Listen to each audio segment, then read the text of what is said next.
Oi, Rach. Hello, Frey! Tudo bem? Tudo bem, você? Tudo A jóia. gente está testando um novo formato, agora nós estamos numa coisa meio jornal. E a gente vai falar hoje de política. We feel lucky, né? O Fred fez umas pílulas que eu achei super interessantes no calor do momento, a questão da prisão do Lula e tal, e isso gerou bastante conversa entre nós, porque a gente não fica só conversando com vocês. Na verdade, a gente continua debatendo ali, assistindo, entendendo o que está sendo dito de volta e tal, e é um assunto, como eu já comentei no outro vídeo aqui, se você não está confuso, você não está bem informado. Quanto mais coisa acontece, mais confuso eu fico, mais perguntas eu faço. Para o Fred, a respeito do nosso momento político. Posso fazer mais perguntas a respeito dele? Pode, se eu souber responder, eu acho que eu estou tão confuso quanto todo mundo que está aí, mas eu acho que a confusão, Rach, só um pequeno parênteses antes de você fazer a sua pergunta, a confusão vem muito desse momento de polarização. Então, a gente teve no canal aí uma manifestação de uma pessoa que nem viu o vídeo que eu tinha feito e já me chamou de oligarca e de coxinha. As pessoas adoram comentar sem ver o vídeo, né? Pelo Sem ver o título, vídeo, ele vê o título do vídeo e comenta não. Sim, você fala, mas você viu o vídeo? Porque no vídeo em questão eu estava dizendo que eu achava que ao Lula deveria ter sido concedido o habeas corpus pelo Supremo Tribunal Federal. Eu defendi essa ideia e aí eu fico assim, para os petistas eu sou coxinha e para o pessoal de direita eu sou petista. Parabéns, bem-vindo. Então assim, Eu também tô nessa. a gente está só querendo, a gente está, antes de mais nada, querendo entender as coisas. Eu acho que e ter uma posição equilibrada diante das coisas.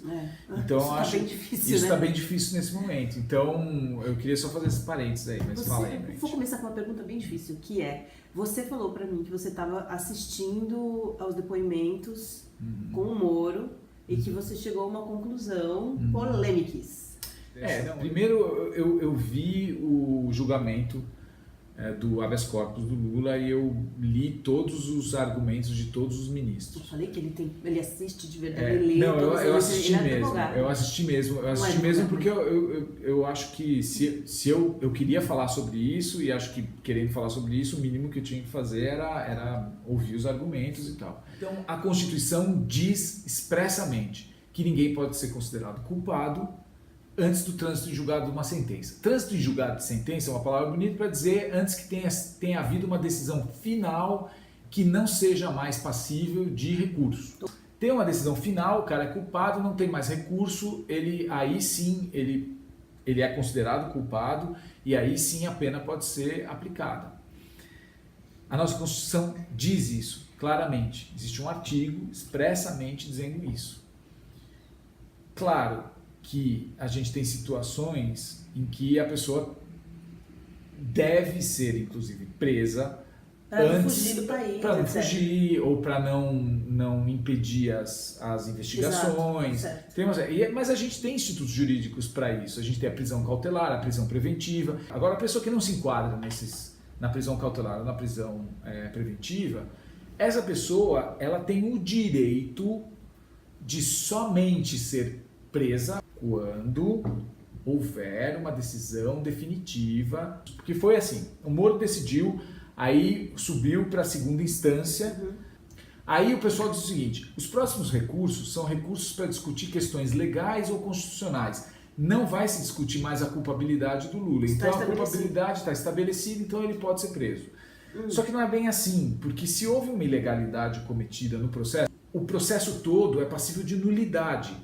E se o processo é nulo, ele não existe mais do ponto de vista jurídico. Então a culpabilidade não existiria mais. Então tem sim que haver o trânsito em julgado, porque se não houver, a gente pode estar condenando e colocando na cadeia uma pessoa que ainda tem um recurso que pode invalidar todo o processo, todo o conteúdo do processo. Mas isso não são tecnicalidades? Não. Uma Isso é pergunta. para... Diga. Então você está dizendo, se eu entendi errado tudo que você falou, você fica à Não, vontade. pode... Então você está me dizendo que a prisão do Lula é uma arbitrariedade. Nesse momento do processo, sim. Isso não quer dizer que você acha que o Lula é inocente. Não. Isso está claro, pessoal? Porque ele está dizendo que ele não devia ser preso, mas ele não está dizendo que o cara não é culpado. Não, eu não tô. Eu acho o seguinte, eu acho que... E aí entra a tua segunda pergunta. Porque aí é o seguinte, aí eu falei, bom, eu li o processo do Lula, li o que está disponível, né, do processo dele, do Triplex, Eu li os testemunhos, eu vi os testemunhos. Aí eu tomei o cuidado de ir na internet e começar a ver os testemunhos de todas as pessoas que participaram desse processo e de todos os argumentos que levaram o Lula à prisão. Aquele testemunho que você falou é bem interessante. Teve um que me chamou a atenção.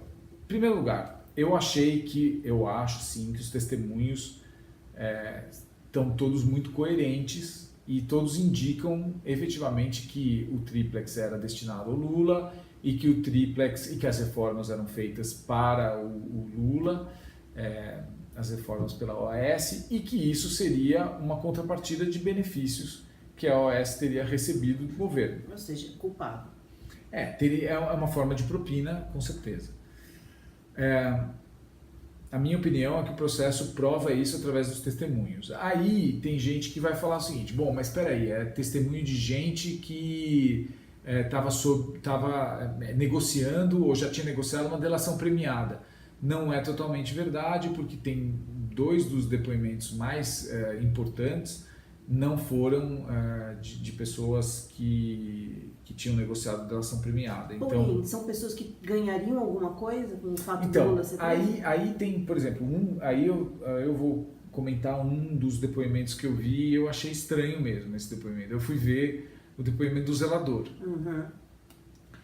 O zelador do prédio, ele diz que o Lula tinha visitado em 2 ocasiões lá, junto com a Marisa, e ele relata algumas coisas ali. Ele falou que eles sempre se comportaram como proprietários, a Marisa teria também se comportado como proprietária, etc, etc. Mas é um testemunho que, enfim, em que ele dá a opinião dele, a visão dele sobre o que ele viu. Esse é o primeiro ponto. A defesa, obviamente, tem todo o direito de questionar a imparcialidade da testemunha, certo? Então, se ele deu uma visão sobre os fatos, essa visão pode estar informada por uma posição social ou por uma posição política, e isso pode trazer um problema para a credibilidade do que essa pessoa está falando, claro, e de como ela está falando. E nesse tipo de processo isso é muito relevante. Isso é muito relevante. E aí a defesa, em vários momentos, tenta colocar para a testemunha e colocar algumas perguntas com relação ao engajamento político dessa testemunha, porque esse zelador, ele é demitido, né, do condomínio, e aí ele foi abordado pelo PP, se eu não me engano foi o PP, e o PP propõe que ele saia candidato a vereador pela cidade de Santos. Ele sai candidato a vereador pela cidade de Santos, só que aí a defesa começa a perguntar mais incisivamente sobre o engajamento político dele, sobre a parcialidade ou imparcialidade dele. E o Moro começa a limitar as perguntas. Então a defesa perguntava, o Moro indeferia a pergunta, a defesa perguntava, o Moro indeferia. Porque o Moro considerou que a defesa, com essa linha de argumentação sobre o engajamento político dele, sobre a parcialidade dele, estaria ofendendo a testemunha.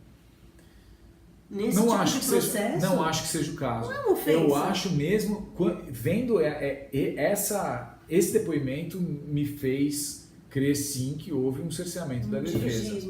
Houve um dirigismo ou um cerceamento do direito da defesa. Não quer dizer que a gente está dizendo que a pessoa culpada não deve ser presa. O que ele está dizendo é que não nesse momento e que pulou-se estágios democráticos. O que eu estou dizendo é o seguinte: a gente tem que defender a democracia acima de tudo. Você não pode simplesmente pegar e falar, não existe esse artigo aqui na Constituição que diz que um cara não pode ser considerado culpado até o trânsito em julgado. E se ele não é considerado culpado até o trânsito em julgado, obviamente ele não pode ser preso. Então, assim, isso existe, está na nossa Constituição. Se eu permitir que uma pessoa, um juiz do Supremo Tribunal Federal, permite que uma pessoa seja presa antes do trânsito em julgado, eu estou passando por cima da nossa Constituição. E isso é muito sério para a nossa democracia. Bom, a gente está vivendo um momento muito sério para a nossa democracia, que me leva à minha próxima pergunta. Uma coisa que é inegável é que o Lula ter sido preso tem um valor, tem uma importância, é um momento de virada também, certo? Sim. Foi muito buscado, como até é um meme, uma piada viva, não existe mais corrupção no Brasil. E a minha, que obviamente não é, mas tem um símbolo aí, que tem muita gente que precisava ver ele preso para achar mudava alguma coisa. O que me dava, na verdade, medo na hora que ele estava sendo preso, que era, e agora? Será que a gente vai continuar? O processo vai continuar? Quer dizer, isso tem que implicação para Aécio? Porque pra mim, aquela outra máxima que é meme também, que eu não tenho bandido de estimação, quer dizer, tem um monte de gente, de bandido absurdo, que as pessoas não estão olhando ou prestando atenção. Aqui é o irmão do garotinho lá, o cara de Guaranhuns, aquilo é uma loucura, esse cara tá em cargo público. E as pessoas não sabem, porque o Lula, você pesquisou esse cara que ele fez? Que ele tinha um prostíbulo com criança de 8 anos, foi condenado e está no cargo público, você sabe? Por que esse? Não estou falando para não pensar nele, mas é isso. Eu acho que esse é o grande ponto que está sendo levantado por muitas pessoas. Enquanto não houver, enquanto a justiça não for realmente aplicada a todos, que é o slogan lá do mecanismo, né? A justiça é para todos. A justiça é mesmo para todos. Eu só vou ficar com a certeza de que não há perseguição se houver realmente se a justiça realmente for aplicada para todos. Se os processos continuarem, se outras pessoas de outros partidos e estão em posições tão altas quanto a do Lula e de outros partidos forem condenadas. Se a gente não tiver o mesmo custo, né, para todos que cometeram crimes, se a gente tiver... Isso não é justiça. Isso não é justiça. A gente não está vendo isso ainda. Ainda não estamos vendo. Tudo bem, o Aécio se tornou réu. O Temer parece também está assim. O Temer também, o processo dele está ficando mais enrolado. Enfim, tem uma série de coisas acontecendo, mas a gente precisa também acompanhar de perto. Sim. E exigir que elas aconteçam mesmo. E exigir que a justiça seja feita para todos. Então, se a gente conseguir ter objetividade, distância, ao invés de tipo, não, você é o pato, você é o mortadela. Você é coxinha, você é mortadela. Quem está perdendo é o país. Claro. Quem está perdendo é a democracia do país, com a nossa polarização e a nossa falta de diálogo. E também, assim, confesso, eu não consigo acompanhar tudo o que está acontecendo todo dia lá. Acho incrível. Alguém comentou isso também de rede social, eu achei muito legal, que a gente está no ano de Copa e a gente sabe o nome de todo mundo dos juízes. Mas a gente não sabe o nome dos jogadores, né? Da nossa seleção. Isso é interessantíssimo. A gente precisa do engajamento pessoal, individual da população para que alguma justiça aconteça, como nunca aconteceu. Então, Sim. Eu sei que tem uma coisa boa acontecendo nesse sentido, mas tem que haver mais. Eu falo mesmo por minha parte, porque eu começo a ver aqueles depoimentos, eu não acompanho tudo, porque não dá. Tem uma vantagem nessa história toda. Eu acho que todos os depoimentos, no caso do Triplex, estão disponíveis. A maior parte deles está disponível no YouTube, ou mesmo entrar no Google e procurar. Tem alguns sites, como o site da Globo News e tal, que tem esses depoimentos disponíveis ainda. Tem também os votos dos ministros do Supremo Tribunal Federal. Que você me explicou, daquela que estava confusa para mim. Você pode ir lá e pode ver. É claro que é um jargão jurídico muito complexo para pessoas que não estudaram direito ou que não têm um contato mais, uma experiência mais cotidiana com temas jurídicos. Mas eu acho que vale a pena tentar se informar, ou pelo menos ver os resumos dos votos, que também estão disponíveis. Eu ouço muito rádio, escutar a CBN, escutar Eldorado no fim da tarde. Eles explicam o que está acontecendo. Eles falam, olha, aconteceu tal coisa, isso pode querer dizer isso. É muito bom. Existe gente tentando falar também, se quiser se informar. Eu acho que se de fato você que está vendo aí, como eu, não sei você, não tem bandido de estimação, você vai continuar pressionando para que a sociedade seja beneficiada com a extinção da corrupção na política, que é tipo um sonho que eu tinha, que isso fosse um início de mãos limpas no Brasil. Mas eu também tenho muito o medo de que tem uma força oposta enorme que não quer que isso se concretize e que para isso continuar realmente acontecendo, a gente tem que se unir. E a gente tem que se ajudar que todos sejam contra a corrupção, seja onde ela estiver, e que não haja esse lado parcial que pode estar acontecendo. É isso aí, gente. Então curta aí, comente, vem conversar com a gente. É isso aí, até já. Até já.